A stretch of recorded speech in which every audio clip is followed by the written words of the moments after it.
Assalamualaikum warahmatullahi wabarakatuh.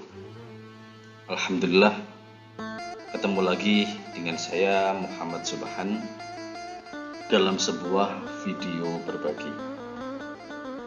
Kali ini kita akan membahas tentang proposal penelitian tindakan kelas.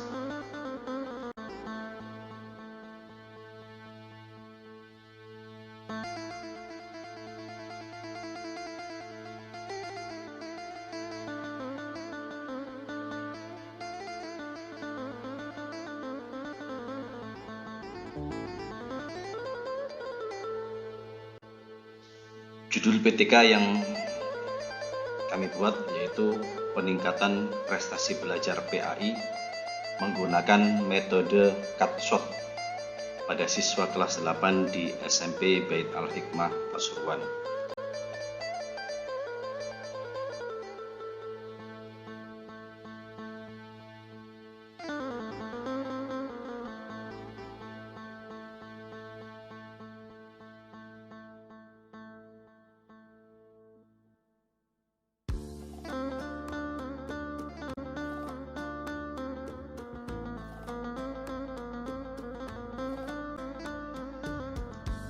Dalam proposal penelitian tindakan kelas ini ada 3 bab. Bab yang pertama ada pendahuluan, bab yang kedua tentang kajian teori, dan bab yang ketiga membahas tentang metode penelitian. Sekarang kita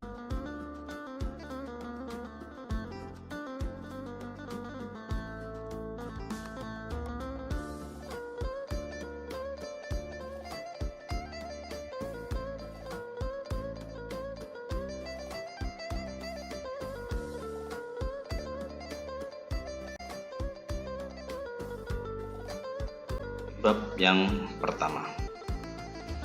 Di bab pertama ini ada beberapa pembahasan. Yang pertama yaitu latar belakang masalah. Yang kedua yaitu rumusan masalah. Dan yang ketiga yaitu tujuan penelitian. Dan yang keempat adalah manfaat daripada penelitian.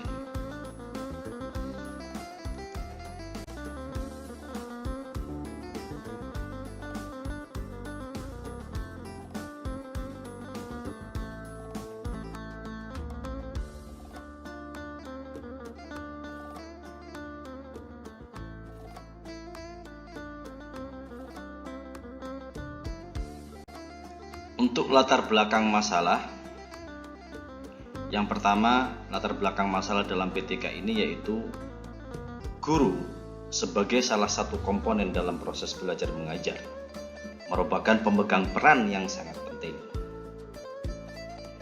Kemudian guru harus dapat membuat suatu pengajaran menjadi lebih efektif juga, menarik, sehingga bahan pelajaran yang disampaikan akan membuat siswa merasa senang dan merasa perlu untuk mempelajari bahan pelajaran tersebut. Yang berikutnya, banyak sekali materi-materi dalam pelajaran PAI yang umumnya disampaikan oleh guru hanya dengan model ceramah. Dan yang terakhir, banyak peserta didik yang kurang maksimal dalam menerima materi yang disampaikan oleh guru. Karena banyak guru yang mengajarkan materi di pelajaran PAI itu menggunakan metode ceramah, yang ini membuat para siswa jenuh, membuat para siswa bosan, sehingga bisa jadi ditinggal tidur oleh siswanya. Disinilah kenapa kemudian guru menjadi komponen penting atau menjadi pemegang peran yang sangat penting dalam sebuah proses pembelajaran, sehingga guru harus betul-betul kreatif. Kemudian rumusan masalah. Rumusan masalah dalam PTK ini yang pertama adalah bagaimanakah peningkatan prestasi belajar PAI dengan diterapkannya metode CutShot. Dan yang kedua, bagaimanakah pengaruh metode CutShot terhadap motivasi belajar siswa. Dari rumus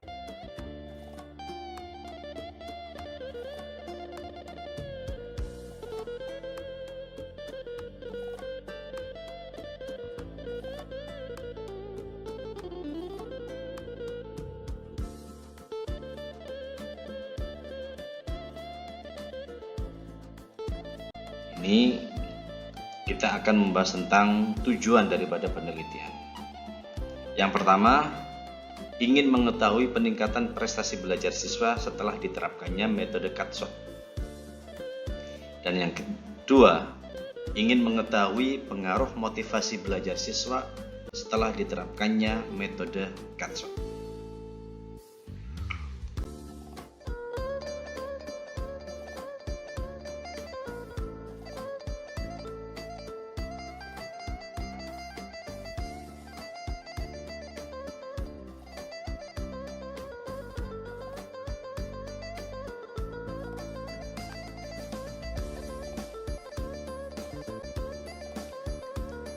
Yang ketiga, tentang manfaat daripada penelitian. Yang pertama adalah bagi siswa untuk meningkatkan pemahaman konsep pembelajaran PAI dengan metode Katsot. Yang kedua, bagi guru dapat memberikan tambahan pengayaan cara mengajar dengan bantuan metode Katsot sehingga tujuan pembelajaran dapat tercapai dengan baik. Dan yang ketiga, bagi lembaga dapat dijadikan sebagai bahan masukan informasi tentang salah satu alternatif cara pembelajaran PAI pada siswa dengan pemanfaatan metode pengajaran dalam mencapai tujuan instruksional.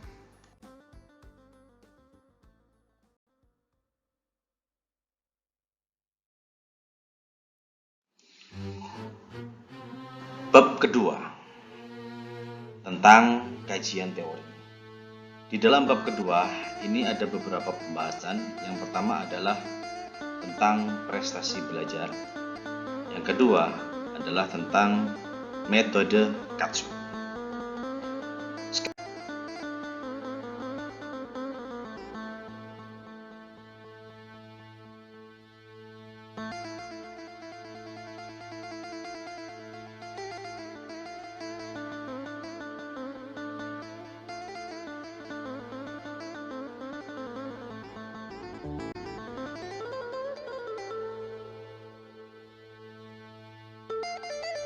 Tentang prestasi belajar. Pertama, pengertian daripada prestasi belajar, yaitu merupakan suatu ukuran keberhasilan belajar siswa dalam menguasai sejumlah mata pelajaran selama periode siswa dalam menguasai mata pelajaran dalam periode tertentu. Yang kedua, faktor-faktor yang bisa mempengaruhi terhadap prestasi belajar. Yang pertama ada faktor internal. Nah, faktor internal ini antara lain adalah yaitu kebutuhan atau dorongan atau motivasi untuk berprestasi. Yang dimaksud faktor internal adalah dari siswa itu sendiri. Jadi dorongan atau motivasi siswa dalam belajar. Yang kedua, ada faktor eksternal. Faktor eksternal ini itu berupa sarana dan prasarana, situasi lingkungan, baik itu lingkungan keluarga, sekolah maupun masyarakat. Faktor-faktor inilah yang nanti kemudian bisa mempengaruhi terhadap prestasi belajar. Yang kedua tentang kajian teori, yaitu membahas tentang metode Katsot. Pengertian daripada metode Katsot yaitu suatu cara penyajian materi pelajaran yang dilakukan melalui permainan pemilahan potongan-potongan kertas yang dibentuk seperti kartu yang berisi informasi atau materi pelajaran. Kemudian tujuan daripada metode Katsot adalah untuk memperkuat daya ingat atau recall terhadap materi pelajaran yang telah dipelajari siswa serta mengaktifkan setiap individu sekaligus membangun kerjasama kelompok dalam belajar sehingga siswa benar-benar memahami dan mengingat pelajaran yang telah dipelajari.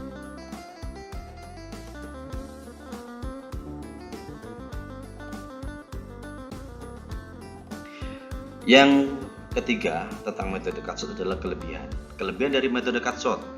Yang pertama, guru mudah menguasai kelas.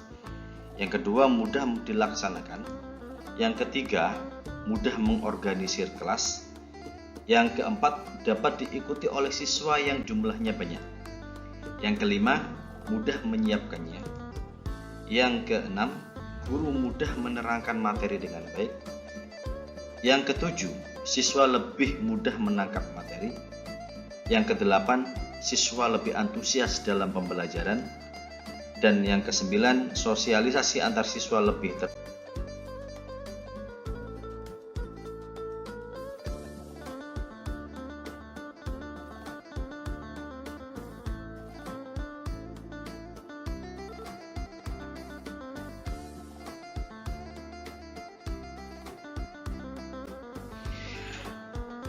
Kemudian kekurangan daripada metode cut-shot yang pertama, adanya kemungkinan terjadi penyimpangan terhadap perhatian siswa, terutama apabila terjadi jawaban-jawaban yang menarik perhatiannya padahal bukan sasaran atau tujuan yang diinginkan. Yang kedua, banyak menyita waktu terutama untuk mempersiapkan metode pembelajaran cut-shot. Ini adalah kekurangan yang ada.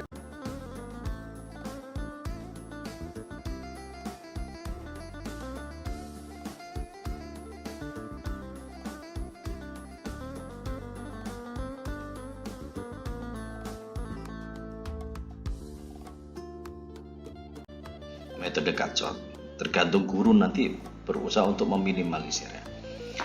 Bab ketiga. Di bab ketiga ini ada beberapa pembahasan. Yang pertama adalah tentang rancangan penelitian.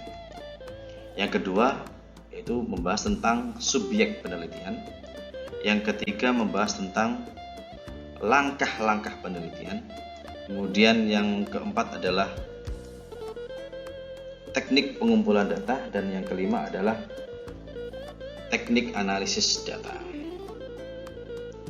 Sekarang kita bahas yang pertama tentang rancangan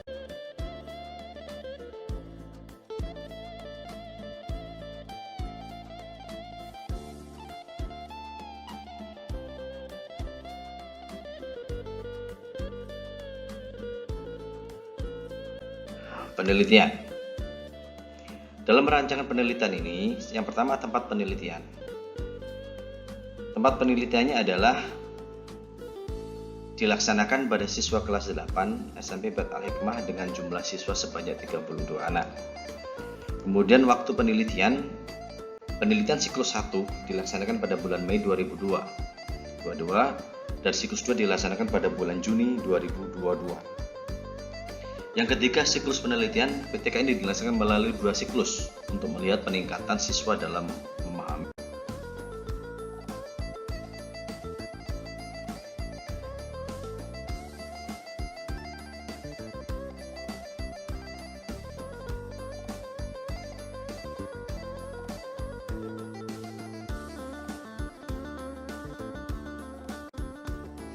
Yang pembahasan kedua dalam bab ketiga yaitu tentang subjek penelitian.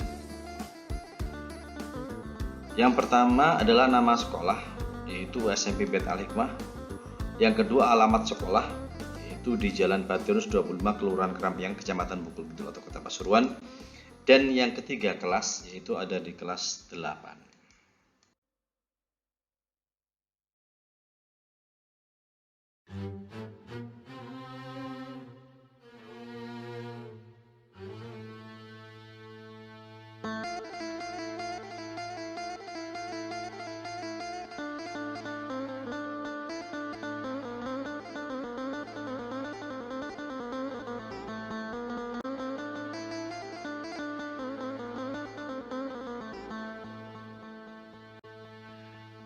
Pembahasan ketiga dalam bab ketiga metode penelitian ini yaitu membahas tentang langkah-langkah dalam penelitian ini.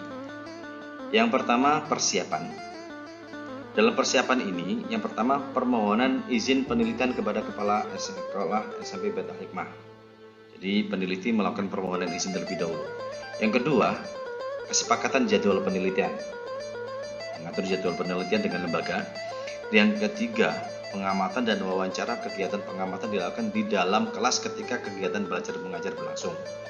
Sedangkan kegiatan wawancara dilakukan dengan kolaborator menanyakan mode pembelajaran yang digunakan dalam pembelajaran di dalam kelas. Dan yang ketiga, mengidentifikasi permasalahan dan pelaksanaan pembelajaran pendidikan agama Islam.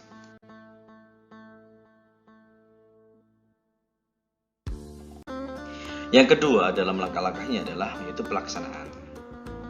Pelaksanaan ini ada perencanaan, ada yaitu merencanakan penerapan dan pembelajaran dengan metode cut-short pada materi yang akan diajarkan, yaitu puasa wajib dan puasa sunnah.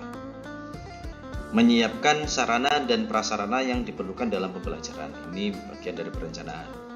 Kemudian menyiapkan LKS, menyiapkan soal evaluasi beserta kunci jawaban, menyiapkan pendokumentasian selama proses pelatihan.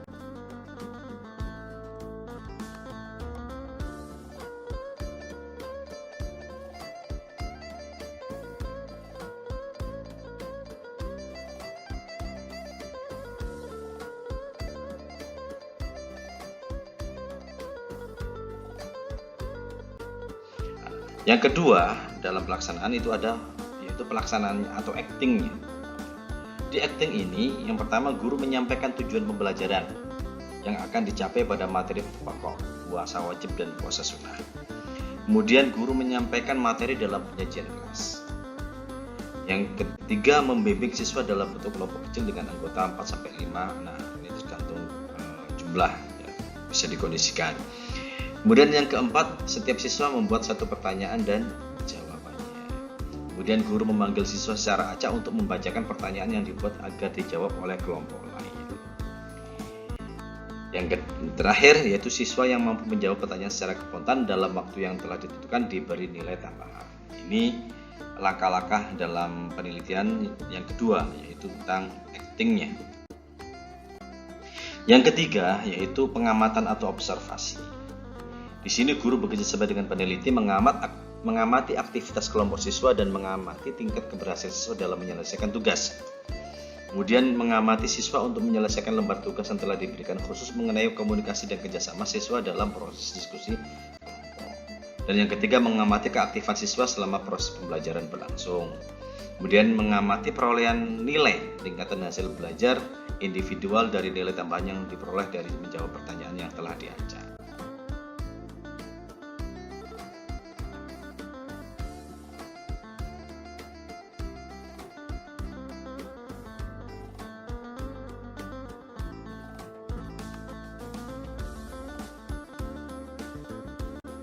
Pelaksanaan yang keempat yaitu refleksi atau reflecting. Dalam refleksi ini guru menganalisis hasil pengamatan untuk membuat kesimpulan sementara terhadap pembelajaran yang terjadi pada siklus 1. Dan yang berikutnya menganalisis dan mendiskusikan dengan guru yang bersangkutan mengenai hasil yang diperoleh pada pembelajaran siklus 1 untuk melakukan perbaikan pada pelaksanaan siklus 2 nanti.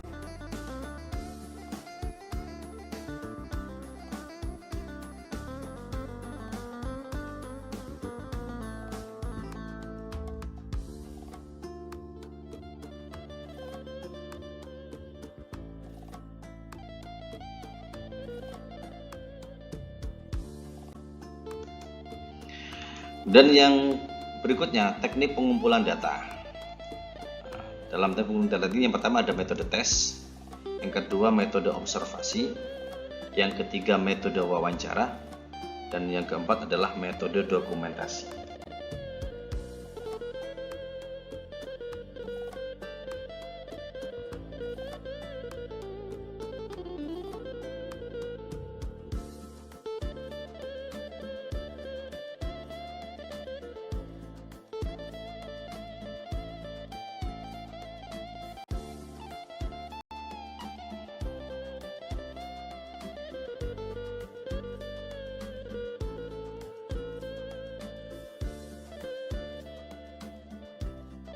Pembahasan berikutnya dalam bab ketiga yaitu tentang teknik analisis data. Yang pertama analisis pendahuluan. Langkah-langkahnya yaitu langkah awal peneliti akan mencari data jumlah peserta didik kelas 8 yang menjadi subjek penelitian. Kemudian yang kedua analisis uji hipotesis. Di sini ada data semangat belajar, ada data hasil belajar.